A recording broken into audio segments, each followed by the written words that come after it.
Dan apakah orang-orang yang kafir tidak mengetahui bahwasanya langit dan bumi itu keduanya dahulu adalah sesuatu yang padu, kemudian kami pisahkan antara keduanya, dan dari air kami jadikan segala sesuatu yang hidup. Maka mengapakah mereka tiada juga beriman? Potongan ayat tersebut nampaknya sudah cukup untuk mewakili semua teori tentang penciptaan alam semesta dan makhluk hidup di dalam Al-Quran. Namun ironisnya, ayat yang sama juga digunakan oleh kaum pemercaya bumi bola untuk mendukung teori Big Bang, bahwa langit dan bumi awalnya adalah satu kesatuan, lalu terpisah oleh ledakan dahsyat. Hal semacam ini kita kenal dengan istilah cocok logi, yakni menyocok-cocokkan dua hal yang sama-sama diyakini agar tidak terlihat pertentangan di antaranya.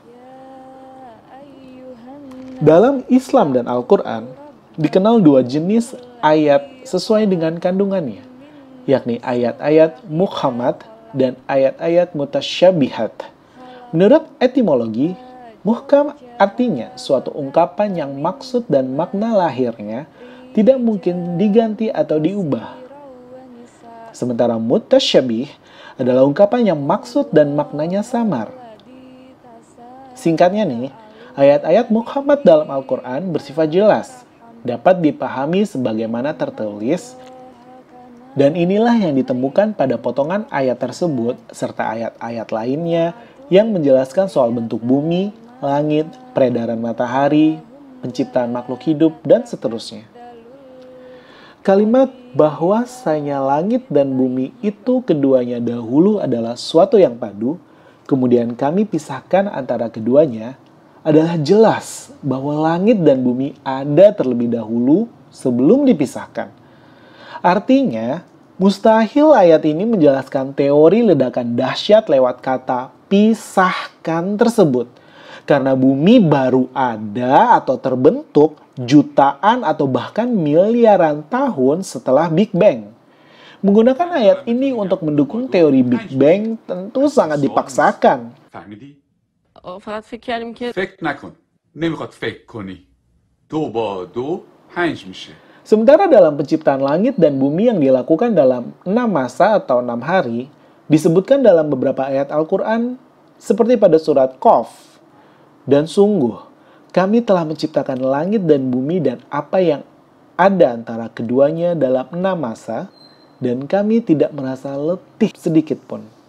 Juga pada surat Al-A'raf ayat 54, Yunus ayat 3, Al-Furqan ayat 29, As-Sajdah ayat 4, serta Al-Hadid ayat 4. Bahkan dalam surat Al-Fussilat, penciptaan tersebut digambarkan secara rinci, yakni penciptaan bumi selama 2 masa, penciptaan isi bumi selama 2 masa, kemudian penciptaan langit beserta isinya selama 2 masa. Katakanlah, pantaskah kalian ingkar terhadap yang menciptakan bumi selama 2 masa, sedangkan kalian adakan tandingan-tandingan terhadap dia? Sungguh, dialah Tuhannya alam semesta, bahwa dialah yang menempatkan di bumi itu pegunungan yang kokoh di sana. Dia memberkahi yang demikian, serta dialah yang menentukan kadar makanan di sana selama 4 masa untuk segala yang membutuhkan. Kemudian dia menuju langit tatkala itu masih merupakan asap. Lalu dia berfirman kepadanya serta kepada bumi, datanglah kalian berdua menurut perintahku dengan patuh atau terpaksa. Keduanya menjawab, kami datang dengan patuh. Lalu dia ciptakan 7 langit dalam 2 masa, serta dia mewahyukan pada setiap langit tentang urusannya masing-masing. Lalu kami menghiasi langit yang dekat dengan bintang-bintang cemerlang sebagai penjaga. Demikianlah ketetapan yang maha perkasa, maha mengetahui. Ayat tersebut dengan jelas menggambarkan bahwa Allah menciptakan langit dan bumi, keduanya dalam keadaan padu. 1. Kemudian Allah menempatkan pegunungan yang di ayat lain disebutkan sebagai pancang agar bumi tidak berguncang, lengkap dengan mencukupkan rizki untuk segala yang membutuhkan hingga hari kiamat kelak. Selesai dengan bumi, Allah kemudian menuju langit yang saat itu masih berupa asap, lalu mulai menciptakan 7 tingkat langit beserta isi atau urusannya masing-masing. Keseluruhan penciptaan alam semesta terjadi dalam 6 masa dengan perencanaan yang indah. Sama sekali tak ada kejadian yang merupakan kebetulan. Maha suci Allah dari yang mereka tuduhkan. Jadi di mana dalam kitab suci yang kita kenal di dunia ini menuliskan proses penciptaan alam semesta, bumi hingga makhluk hidup lewat apa yang seperti dikatakan oleh sains modern? Bahwa setelah ledakan besar yang memerlukan berbagai macam materi terkumpul, sementara mereka tidak pernah menjelaskan asal-muasal materi-materi tersebut, dan proses sekian juta tahun, maka muncul satu sel organisme primordial yang terus berkembang menjadi berbagai jenis makhluk hidup yang pernah kita kenal. Ironisnya, banyak dari mereka yang bergelar ustadz pun menyuarakan pendapatnya lengkap dengan dalil. Jika datang pada mereka penjelasan dalam diskusi, maka biasanya senjata terakhir yang kemudian dikemukakan adalah bahwa bentuk bumi bukanlah hal yang urgent untuk didiskusikan. Hal-hal seperti ini bukannya tidak perlu dibahas, tapi apakah kita sudah menguasai hal-hal yang lebih penting tentang masalah ibadah kita, masalah iman kita, masalah ketakwaan kita kepada Allah, sampai kita perlu membahas dengan berdalam-dalam masalah ini? Itu yang jadi pembahasan pertama.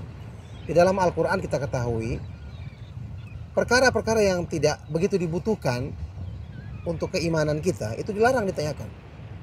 Sampai pun ada hal-hal yang belum terjadi, belum kita butuhkan. Nanti ketika butuhkan baru kita bertanya. Jadi flat earth, bumi itu bulat atau tidak bulat, itu pembahasan bukan baik buruk, bukan pembahasan indah dan jelek, tapi pembahasan apa?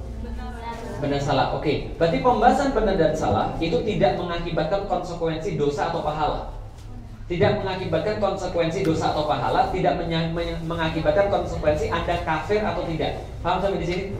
Kurang keren debat masalah itu. Masih banyak perkara yang lebih. Ini perdebatan yang tidak berkaitan dengan keyakinan kita terhadap Allah Subhanahu wa taala.